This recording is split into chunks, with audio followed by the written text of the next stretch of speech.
droits des femmes et des filles sont-ils respectés au Sénégal?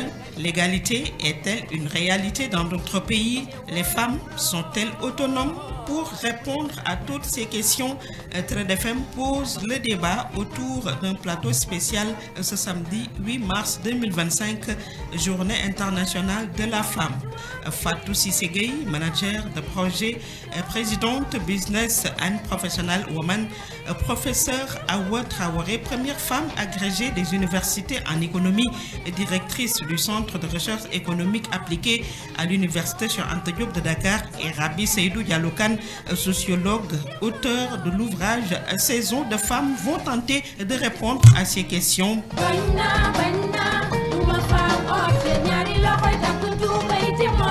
Un plateau spécial ce 8 mars de 10h à 11h sur la Trade FM 88.1 et présentation Aminata Diallo.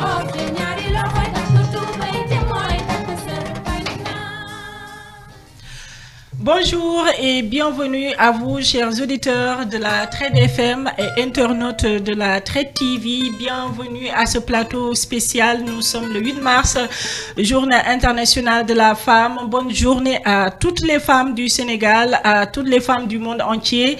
Et donc pour ce plateau spécial, il est dédié justement à cette journée qui a pour thème cette année pour toutes les femmes et les filles, droit, égalité et autonomisation. Et pour en débattre, nous accueillons sur ce plateau 3 personnalités qui évoluent dans le monde de l'économie, de la sociologie, mais aussi de l'entrepreneuriat. Et c'est pour ça que nous avons choisi de les accueillir sur ce plateau spécial justement dédié à cette journée internationale des droits des femmes. Il s'agit en l'occurrence de Fatou Cissé, présidente Business and Professional Woman, BPW. Alors, Madame Cissé, bonjour et bienvenue à ce plateau spécial de Trade FM et Trade TV. Bonjour Aminatou.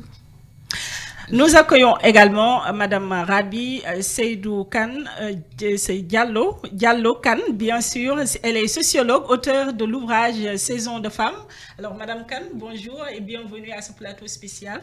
Bonjour Madame Diallo, bonjour à toutes les auditrices, bonjour à mes collègues avec qui je partage ce plateau. Alors, une autre invitée de marque aussi, professeure Awa Traoré, première femme agrégée des universités en économie, directrice du Centre de recherche économique appliquée à l'UCAD. Alors, professeur, bonjour et bienvenue à ce plateau. Bonjour, cher Aminatou. Bonjour à nos invités, nos pionnières pour le développement économique et social. Et bonjour à nos auditeurs et auditrices. Avant d'entrer dans le vif du sujet qui nous réunit aujourd'hui, je suis tentée de vous demander d'abord comment est-ce que vous appréciez l'institution d'une journée dédiée aux femmes, chacune dans son domaine d'activité. On va démarrer avec Rabi Kane Diallo. Depuis l'institution de cette journée dédiée à nous femmes du monde entier, comment est-ce que déjà vous appréciez cela? Alors, je l'apprécie sous une double perspective. La première, c'est que je la magnifie parce qu'il s'agit quand même d'une journée de revendication. Il s'agit de mettre la lumière un jour sur les droits des femmes, combler les gaps et regarder vers l'avenir pour que nous puissions le construire ensemble. Je le regarde aussi sous une autre perspective avec une pointe quand même de déception parce qu'il y a beaucoup de folklore attaché à cette journée et ce qui, à mon sens, noie un peu le but principal de cette journée internationale dédiée aux droits des femmes, encore une fois. Et ce folklore, selon vous, qu'est-ce qu'il explique? Est-ce que c'est parce que les femmes ne savent pas le sens de cette journée instituée? Qu'est-ce qui explique ce folklore au lieu de lutter pour les droits des femmes, selon vous? Alors, je n'irai pas jusqu'à juger, porter un jugement de valeur sur les femmes qui font cela. Voilà, exactement. Mais il y a effectivement un manque de sensibilisation notoire et peut-être une volonté de, comme je l'ai dit, noyer le sens profond de cette journée dédiée à leur revendication et à la mise en lumière de leur combat gagné, mais aussi leur combat à mener. Cette question, je vais la poser chacune dans son domaine. Professeur Awa Traoré, alors depuis l'institution de cette journée, pensez-vous, quelle appréciation déjà vous ont faite? en tant que Sénégalaise? Merci encore une fois Aminatou. Donc c'est une appréciation qui est mitigée. Mitigée dans la mesure où cette journée en tant que telle, ce n'est pas une journée dédiée à un rassemblement dans tous les secteurs. Ce n'est pas une célébration, mais ce n'est rien d'autre que le reflet de nos combats, des combats menés, le reflet des victoires obtenues, mais aussi des défis à relever. Comme l'a dit tout de suite Madame Diallo, effectivement, il faudrait renforcer la sensibilisation dans la mesure que parfois certaines femmes, entre guillemets, ne connaissent pas exactement la valeur. C'est vrai qu'il faudrait aussi la magnifier dans la mesure où il y a des efforts considérables concernant la représentativité féminine, que ce soit dans les postes de décision, que ce soit dans les prises de décision. Mais jusqu'à présent, les défis demeurent. Les défis demeurent par rapport à la sensibilité, les défis demeurent par rapport à notre représentativité, les défis demeurent par rapport à notre reconnaissance. Et ce que je pourrais lancer comme plaidoirie, ça sera quoi? Ça sera peut-être de dire à ces femmes que c'est vrai qu'on nous a consacré une journée, mais les 365 jours nous reviennent. Donc il faudrait oser se poser la question à savoir ce qu'on nous vaut d'abord, c'est-à-dire en fonction de nos connaissances, ce qu'on en veut d'abord, c'est-à-dire nos ambitions, et chaque fois les prouver par des actions, c'est-à-dire des preuves. Mais je magnifie la journée. D'accord. Et je vais poser la même question aussi à Madame Cissé, qui est manager de projet, qui accompagne beaucoup les femmes, surtout entrepreneurs. Alors, comment est-ce que vous appréciez cette journée dédiée à la femme? Je vous remercie, Aminatou. Tout d'abord, je salue, je partage, je salue les femmes qui sont avec qui je partage le plateau. J'ai omis au début d'en parler. Donc, par rapport à la Journée internationale de la femme, c'est un beau concept, hein, dans la mesure où ça nous permet de faire le bilan de nos résultats, de nos activités, hein, durant toute l'année.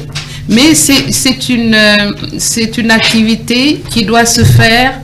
C'est une journée qu'on doit magnifier chaque jour. Le 8 mars, c'est chaque jour chez la femme.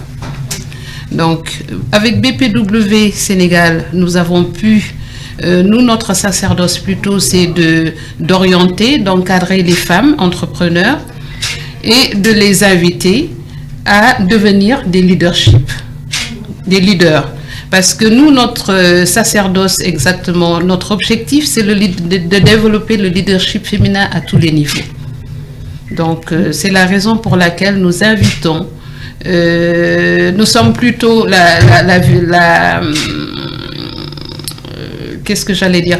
Nous sommes plutôt le miroir des femmes sénégalaises à l'échelle internationale. Voilà. Justement, Madame Diallo, à la base de cette journée instituée, c'était pour octroyer aux femmes plus de droits. Pensez-vous qu'après de longues années de lutte, que les femmes sont sur le bon chemin, les femmes sénégalaises, je veux dire?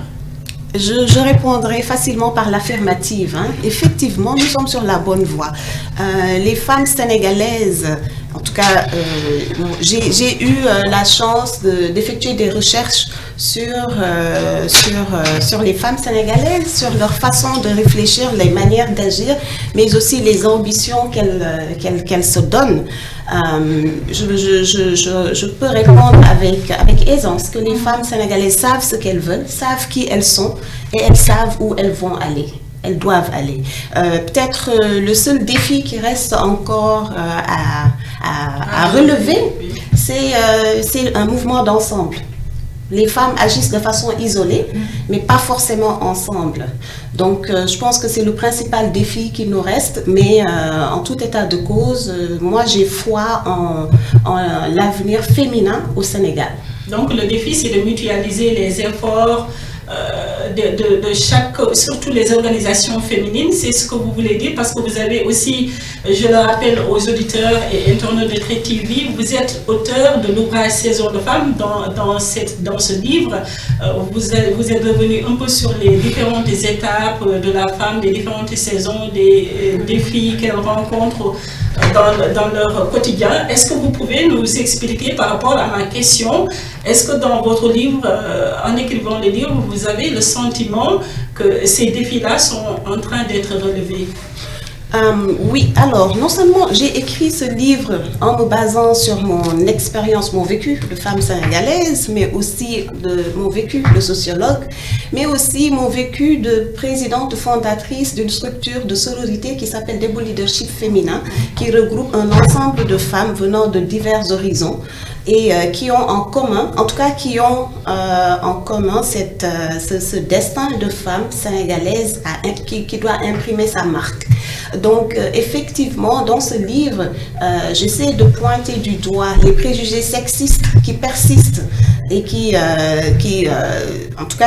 persistent au niveau des femmes à leur plus tendre âge. Donc, dès que l'on est fille, il y a un certain nombre de préjugés qui sont attachés à ce statut de fille. Lorsque l'on devient adolescente, il y a encore un certain nombre de préjugés. Lorsque l'on est en âge nubile, donc beaucoup plus précoce qu'un jeune homme, par exemple, il y a un certain nombre aussi de pressions sociales qui agissent sur cet individu-là. Lorsque l'on est femme, épouse, il y a encore énormément de pressions qui mettent finalement en second plan notre propre ambition. Mais en tout état de cause, ce qui se passe aussi, c'est que maintenant les femmes ont compris qu'elles ont chacune, c'est vrai, un cheminement à mener, une histoire personnelle, comme l'aurait dit Paulo Coelho, une légende personnelle à accomplir. Mais ce qui manque, c'est ce mouvement d'ensemble, pas forcément des organisations féminines, mais une transformation sociétale. Voilà, que les femmes sachent que, en fait, le système patriarcal que l'on pointe du doigt, ce sont les femmes qui les répercutent à travers l'éducation séparée des filles et des garçons, entre la façon de vivre en tant qu'épouse dans un ménage ou en tant que fille dans une famille. Donc, c'est plutôt cela que je veux... Vous voulez dire. Alors, professeur Traoré, oui. Je rappelle que vous êtes économiste, première femme agrégée en économie des universités sénégalaises. Vous êtes aussi la directrice du CREA, récemment. Cette casquette. Oui. Le centre de recherche appliquée au niveau de l'université de Dakar. Alors, professeur, avez-vous aussi le sentiment que les femmes sénégalaises sont sur le bon chemin après des années de lutte? Je pense aux femmes qui sont surtout dans des domaines d'activité porteuses. Effectivement, encore une fois, merci Aminatou. La réponse à cette question, ça sera une réponse qui sera positive, dans la mesure où des efforts considérables sont menés par rapport à cette égalité, femmes et égalité de droits des femmes et des filles. Dans mon domaine, par exemple, dans le milieu académique, si je prends par exemple mon cas, oui, il y a des efforts considérables, mais jusqu'à présent, on est sous-représenté, surtout dans l'enseignement supérieur. Oui, première femme agrégée en 2023. La première femme agrégée en gestion, c'était en 2010. Donc, vous voyez qu'il y a un gap énorme. Il est vrai qu'il y a pas mal de responsabilités qu'on confie à ces femmes, mais jusqu'à présent, tout dépendra des secteurs. Les défis... que dans votre domaine, dans l'économie, oui. On voit peu de femmes économistes, par exemple. Oui. Qu'est-ce qu'il explique le problème en tant que tel, c'est quoi? On est recruté en ayant deux casquettes, c'est-à-dire casquette d'enseignant et casquette de chercheur. Donc, casquette d'enseignante, c'est-à-dire là, à ce niveau, il faudrait peut-être partager le savoir. Casquette de chercheur, là c'est au-delà. Pourquoi c'est au-delà? Ce sont des sacrifices. Par exemple, si je prends le concours d'agrégation en tant que tel, c'est un concours sélectif, prestigieux bien sûr. Et là, en amont, il faudrait au préalable des articles scientifiques publié dans les revues scientifiques. Il faudrait en amont avoir une assise très accentuée en ce qui concerne le domaine, ainsi de suite. Donc, je vais pas revenir sur la question. Maintenant, par rapport à ces questions, jusqu'à présent, je disais que je répondais à l'affirmative, mais jusqu'à présent, les défis persistent. Hein.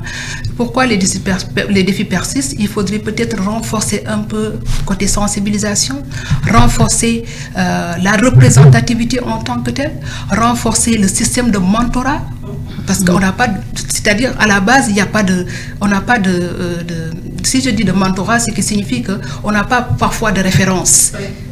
Et c'est ça le danger. Et ça n'incite pas la génération féminine en tant que telle. Donc, si on prend ne serait-ce que ces 3 défis, et on les concilie avec maintenant le défi premier, le défi principal, c'est la conciliation entre nos charges professionnelles, académiques, et nos charges familiales. Là, ça constitue le défi principal. Je pense que si par exemple une femme en tant que telle, au moins sache équilibrer ne serait-ce que cette conciliation des 2 charges, pour la suite, il n'y aura pas de souci. Ça sera l'affirmative. D'accord.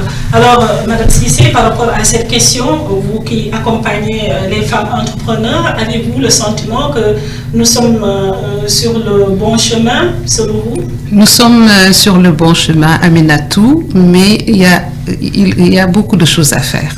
Il reste à faire dans la mesure où il y a des défis à relever, beaucoup de défis d'ailleurs, parce que, bon, si on dit, par exemple, indépendamment de l'histoire de nation, de sa situation économique, ou de ses efforts pour lutter dans d'autres aspects de l'inégalité dans les sexes, entre les sexes plutôt, il n'existe aucun pays au monde où les femmes reçoivent un salaire, par exemple, un salaire égal pour un travail de valeur égale. On n'en trouve pas.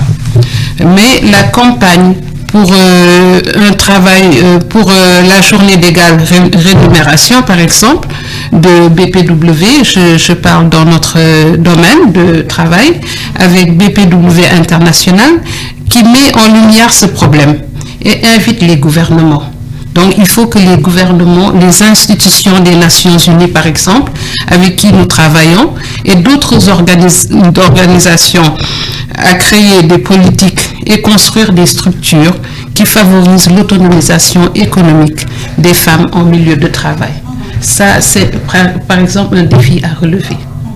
D'accord. Rabi Diallo, vous êtes sociologue, c'est Rabi Diallo Kane. Voilà. Vous êtes sociologue et vraiment cette question, ça va vous intéresser. C'est le Sénégal, on parlait tout à l'heure des combats menés par les femmes, est-ce que nous sommes sur le bon chemin? Ça nous donne une transition. La transition, c'est quoi? Le Sénégal, à l'instar des autres pays, n'est pas en reste dans ce combat pour les droits des femmes. D'ailleurs, c'est dans ce cadre que notre pays, qui est le Sénégal, a signé des conventions internationales et régionales relatives justement à ces droits-là, ces droits des femmes, dont celle de Maputo, sur l'élimination de toutes les formes de discrimination. Et la question, est-ce que ces conventions, certes signées, mais la pratique, est-ce qu'elle est respectée? En tant que sociologue, est-ce que vous pouvez nous expliquer entre signer une convention pour renforcer les droits des femmes et la réalité au Sénégal, est-ce qu'elle est vraiment respectée? Alors, c'est en fait ce que vous venez de dire, ce que vous venez d'expliquer, c'est exactement ce que l'on déplore en fait. Il y a un hiatus entre la ratification de conventions au niveau international et la réalité des faits, c'est-à-dire la réalité des mentalités. C'est vrai que parfois, pour qu'il y ait un changement social, il faut que l'on extirpe en fait les mentalités d'une certaine léthargie pour les mener vers un point de développement, un point de progrès. Mais ça prend du temps. Ça prend du temps et ça peut prendre encore beaucoup plus de temps si l'on impose. Voilà, un changement durable, c'est un changement qui est construit. C'est un changement qui respecte les réalités, qui prend en charge, en tout cas qui prend en charge les contextes, le contexte culturel et social de nos perceptions sociales, pour ensuite transformer ensemble. avoir la volonté de transformer ensemble ces mentalités-là pour les amener vers ce que l'on appelle un point B, donc faire quitter le point A, aller d'un point A à un point B qui est celui du développement, du progrès, du changement positif. Mais comme l'on dit, si l'on le fait sans nous, il y a de forts risques que l'on ne parvienne pas au résultat escompté. Donc, effectivement, le fait de ratifier ces conventions au niveau international, c'est beau. Défendre les droits des femmes et des filles contre toute forme de violence, pour moi c'est génial. Non seulement ça tombe sous le sens, parce qu'on devrait quand même pouvoir parvenir à l'un des principes, par exemple, du protocole de Maputo, qui est de consacrer l'avortement médicalisé en cas de violence basée sur le genre, en l'occurrence de viol, d'inceste, etc. Mais puisque nous sommes dans une société qui a certaines réalités, le mot avortement peut heurter la sensibilité. Et en premier lieu, les femmes qui sont même victimes de ces viols ou bien qui ont en leur sein, dans leur propre famille, des cas d'inceste. Donc on préférera mettre en relief le risque de rejet social plutôt que le risque en tout cas la chance de protéger un élément de sa famille. Je ne sais pas si vous voyez un peu. Voilà. Donc c'est un peu ça moi, ce que j'appelle le hiatus social qui se crée et qui nous amènerait à mieux communiquer et à mieux faire comprendre aux populations et aux femmes entre nous qu'est-ce qui est bénéfique pour nous et qu'est-ce que l'on ne devrait pas forcément voir comme une sorte d'imposition, mais une sorte de forme de et quel rôle jouez-vous, vous femmes sociologues, vous sociologues tout court, oui. Jouez-vous pour justement lutter contre ce phénomène? Alors, les sociologues, leur rôle, encore une fois, je l'ai dit tout à l'heure, ce n'est pas de porter un jugement de valeur, mais c'est d'expliquer pourquoi on arrive pourquoi il y a ce qu'on appelle des lois sociales. Si l'on fait une majorité, parce qu'il ne faut pas oublier qu'en sociologie, le normal, c'est ce que la majorité fait. La majorité dicte toujours sa loi par rapport aux autres qui sont considérés comme marginaux. Donc, il faut qu'il y ait un certain nombre une large frange de la société qui pense d'une certaine manière pour qu'il y ait cette dynamique sociale qui crée une mutation sociale. Tout ça va prendre du temps, mais moi je ne désespère pas et je sais que à force de sensibilisation, de discussion et de mettre le doigt, comme on dit, là où ça fait mal, vraiment pour amener les gens à davantage réfléchir sur les traditions qui sont perpétrées et qui ne sont pas forcément qui sont en déphasage par rapport à la modernité. Les traditions ne sont pas bonnes, c'est pour dire ça. Bon, je ne porterai pas de mais en tout cas, toutes les traditions ne trouvent pas de place dans le monde actuel. Donc c'est à actualiser, voilà. Ou réadapter. Alors je vais poser cette question autrement à professeur Traoré. Alors professeur, dans votre parcours, avez-vous été victime par exemple de discrimination? Si oui, dans quel sens? Non, pas vraiment, non. Mais c'est une réalité au Sénégal. Mais c'est vrai que c'est une réalité. Donc, qu'est-ce qu'il explique en tant que femme? C'est-à-dire qu'il faudrait qu'on prouve nos compétences 2 à 3 fois comparé à nos homologues hommes. Oui. Premièrement. Deuxièmement, c'est quoi? C'est la sous-représentativité. La femme en tant que telle, elle est fragile. La femme en tant que telle, le premier jugement, c'est-à-dire qu'elle est limitée. Donc, peut-être la base ou bien le fondement, il faudrait d'abord briser ces plafonds de verre. Au-delà de tout ça, on ne parle même pas de briser les plafonds de verre, mais on parle des falaises de verre. Ce qui signifie que là, ça renvoie plus à des risques plus élevés d'occuper, par exemple, certains postes de responsabilité. Mais pour dire la vérité, non. Ce que je retiens de mon parcours, c'est quoi? Je me suis rendu compte que parfois, dans certaines séances, là, il faudrait par exemple donner plus de valeur, montrer plus notre compétence à certaines problématiques ou bien certaines thématiques. Mais discrimination, non.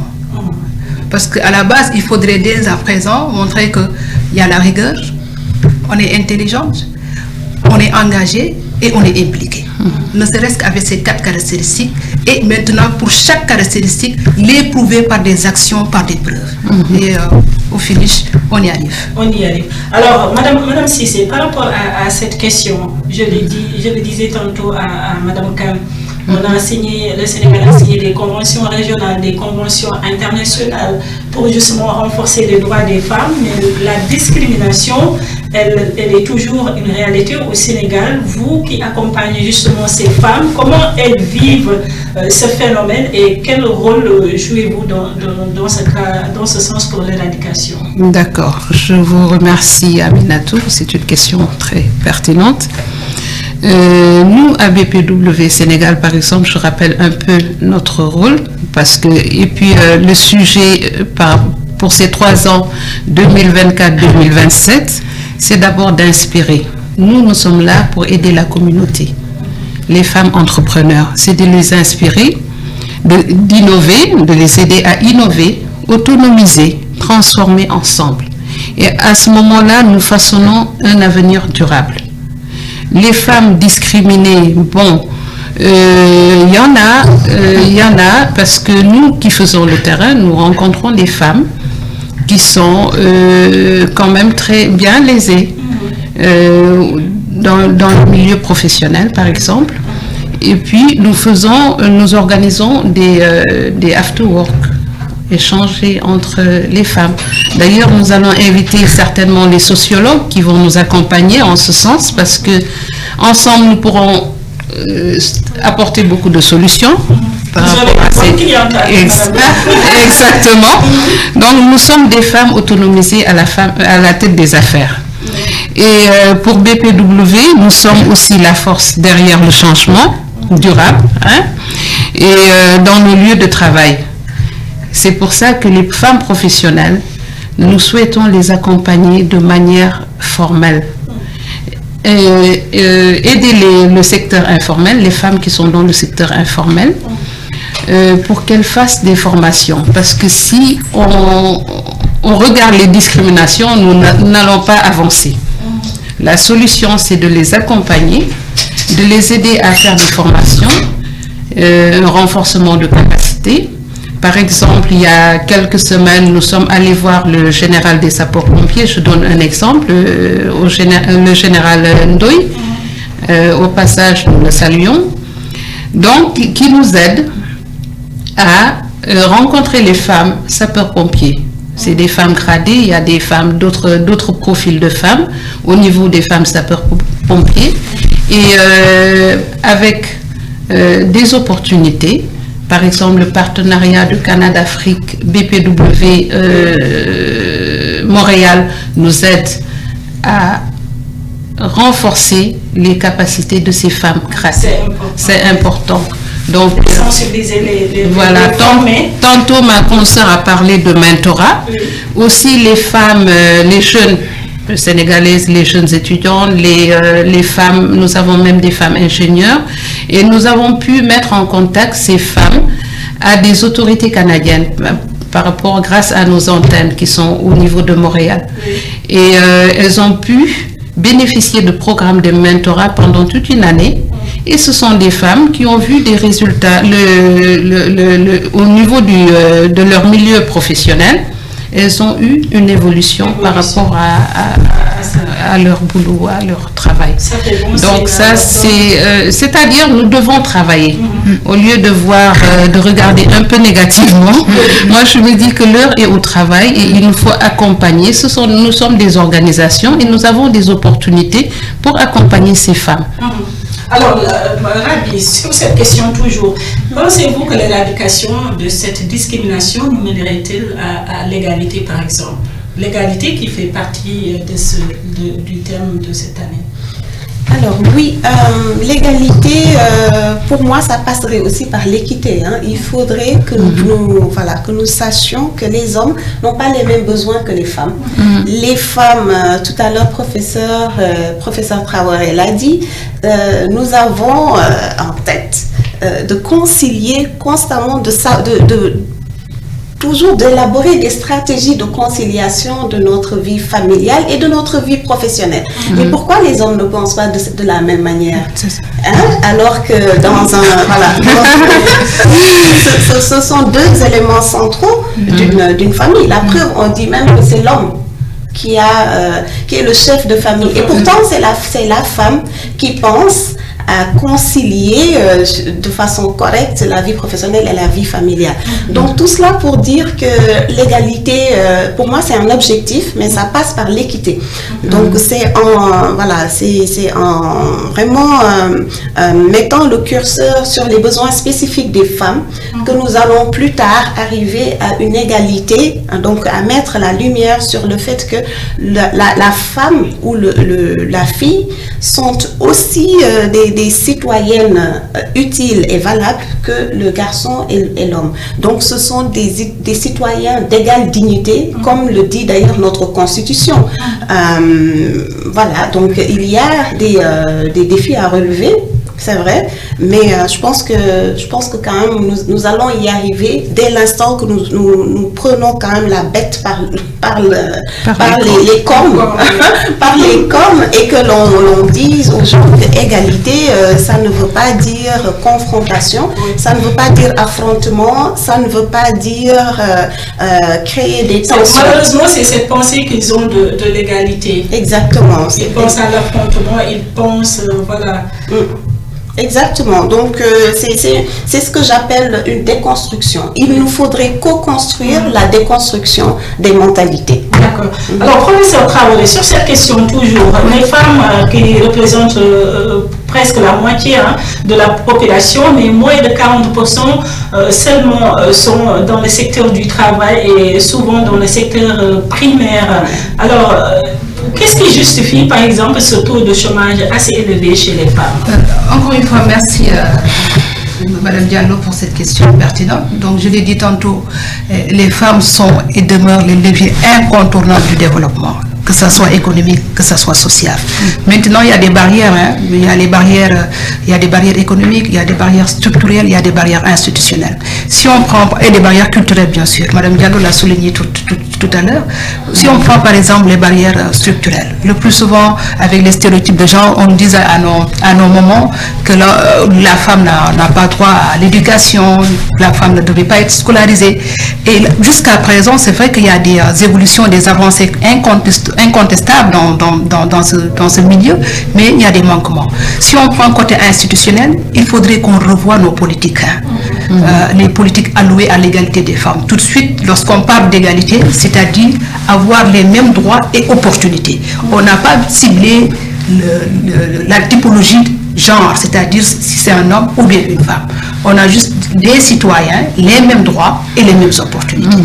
Maintenant, si nos politiques ne prennent pas en compte cette typologie prennent en compte, autant pour moi, cette typologie de genre, c'est-à-dire la femme devrait faire ça, l'homme devrait faire ça, là il y aura des répercussions et ça va retarder de façon continue le développement économique et social. Maintenant, l'autre chose, c'est l'aspect structurel. C'est-à-dire, il y a la transformation, il y a des avancées, mais jusqu'à présent, on parle d'autonomisation.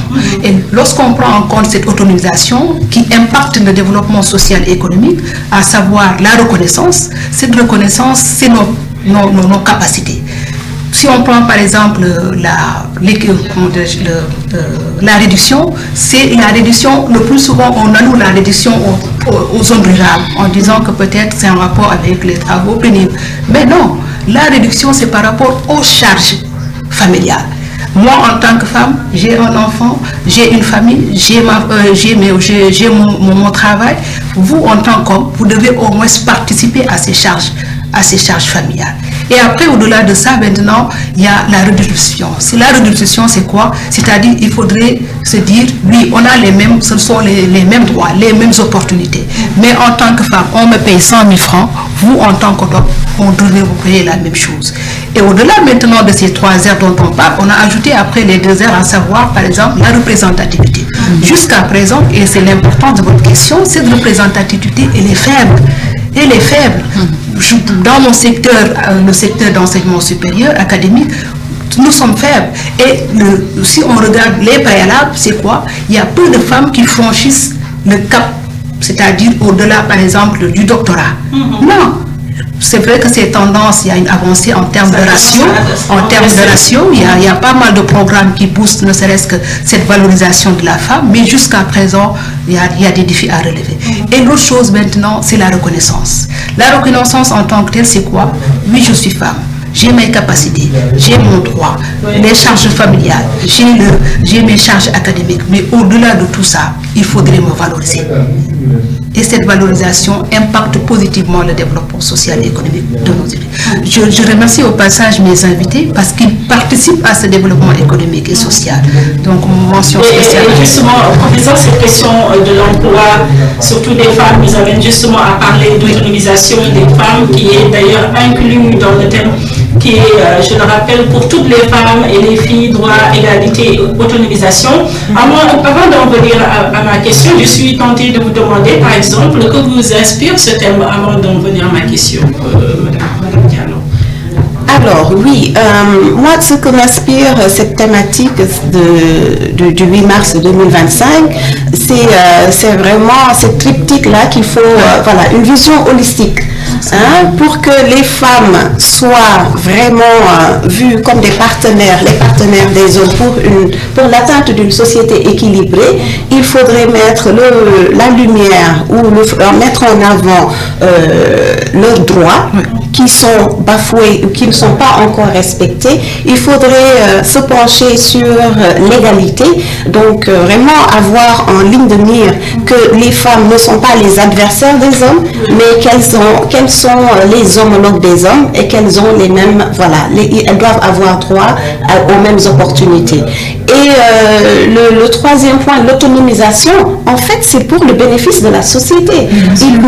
Il faudrait que les femmes soient autonomes sur le plan économique, sur le plan politique, sur le plan social et familial. Donc, pour moi, c'est vraiment un thème global, holistique, qui nous permet de voir la perspective femme comme vraiment un élément central pour une société plus juste, plus équilibrée et plus performante. Et pour revenir sur ma question, les stratégies déjà mises en place par les autorités sénégalaises aident-elles à augmenter, par exemple, le pouvoir des femmes à négocier ou à prendre en charge davantage de confiance et accroître leur autonomie? Avez-vous le sentiment que les stratégies sont bonnes? Alors, je sais que quand même, nous sommes un pays, depuis en tout cas depuis que nous avons notre indépendance, nous sommes sur une rampe ascendante. Nous sommes sur une rampe ascendante d'acquis. Donc à chaque fois, à chaque phase, il y a quand même de nouveaux acquis. Même si il faut le reconnaître, lorsque le nouveau régime est venu en place, nous avons eu des craintes par la sous-représentativité des femmes au niveau des postes ministériels, des départements ministériels. Il y avait quand même, c'était une sonnette d'alarme qu'il fallait tirer. Lorsqu'il y a aussi eu une faible, je pense que en ce moment aussi au niveau de l'Assemblée nationale, même si le système paritaire a été mis en place lors de la constitution des listes, il se trouve que puisque dans la plupart des listes, la tête de liste était un homme, il y a forcément à la fin du décompte une sorte de déséquilibre, voilà, un déséquilibre entre le nombre de postes pourvus pour les hommes par rapport à ceux affectés aux femmes. Donc, on aurait pu rectifier par les commissions, les présidences de commissions, par exemple, et dire que pour les 10 commissions qui existent, il y aurait, par exemple, 5 hommes et 5 femmes. Voilà, donc essayer de faire une sorte de répartition de ce genre. Mais quand même, il faut le reconnaître, il y a au-delà aussi de cette sous-représentativité des femmes, il demeure que le régime Faye est en train quand même de dire et de montrer à travers le ministère de la Famille et de la Solidarité que la femme occupe une place centrale dans le développement du Sénégal. En tout cas, moi, j'entends ce genre de discours. J'ai eu aussi la chance d'être approchée par la directrice régionale du développement communautaire qui a dit aussi qu'elle avait, en tout cas, elle attachait du prix à accompagner les associations de femmes pour que l'action des femmes puisse rayonner au niveau des communautés. Donc je prends pas cela comme un slogan creux, je préfère donner du crédit à ce discours, mais en attendant, allons-y ensemble et écrivons les lettres de l'histoire du Sénégal avec les femmes. Amen. Alors, Madame Cissé, Madame Kane l'a dit tout à l'heure, le président commence à vraiment réfléchir sur comment aider les femmes à travers le ministère des Solidarités et de la Famille. En Conseil des ministres, le dernier Conseil des ministres, il a encore abordé l'autonomisation des femmes, puisqu'il a rappelé l'urgence de finaliser le projet de loi relatif à l'autonomisation économique des femmes. À quoi cette loi servira-t-elle? Oui, c'est favorable quand même. C'est favorable dans la mesure où l'État est sensibilisé et l'État est prêt à accompagner les femmes, à relever certains défis. Ça, c'est très important. Maintenant, nous, à notre niveau, nous souhaitons que l'État aussi travaille avec certaines organisations. Ça, c'est très important. Parce que, par exemple, BPW Sénégal est en partenariat avec les institutions, avec l'État, donc avec les ambassades. Donc, ce que nous vous souhaitons, c'est que travailler ensemble et que l'État puisse reconnaître la valeur de ces femmes-là, la valeur du point de vue professionnel, les femmes d'affaires par exemple qui ont des problèmes douanières, ce genre de choses, voir vraiment les vraies problématiques des femmes et savoir les résoudre. Assouplir certains processus. Oui, professeur, des dizaines d'années, justement avant, les femmes avaient un faible niveau d'accès à l'éducation. Vous êtes dans l'enseignement supérieur, vous en savez quelque chose. Et à certains postes de responsabilité également, cette tendance a-t-elle changé selon vous? Les femmes commencent à être intègres, à occuper certains postes de responsabilité. Oui, effectivement, il y a des avancées. Il y a des avancées par rapport à ce ratio de représentativité des femmes. Effectivement, trop longtemps, on avait fustigé l'idée à savoir que ces femmes n'étaient pas scolarisées, ces femmes n'avaient pas un niveau élevé d'éducation, mais on regarde des années de façon continue qu'il y a une avancée notoire. Par exemple, si on regarde dans les milieux toujours académiques, en 2000, avec juste une petite idée côté statistique, donc on avait par exemple moins de 50% par exemple de réussite chez les femmes. Mais en 2023, si on prend par exemple notre faculté, le plus souvent, les majors, ce sont des femmes. Les majors sont des femmes. Si on regarde concernant par exemple de façon plus élevée, à savoir par exemple la thèse de doctorat, on s'aperçoit que par exemple sur 10 étudiants maintenant, au moins on a 3 docteurs femmes.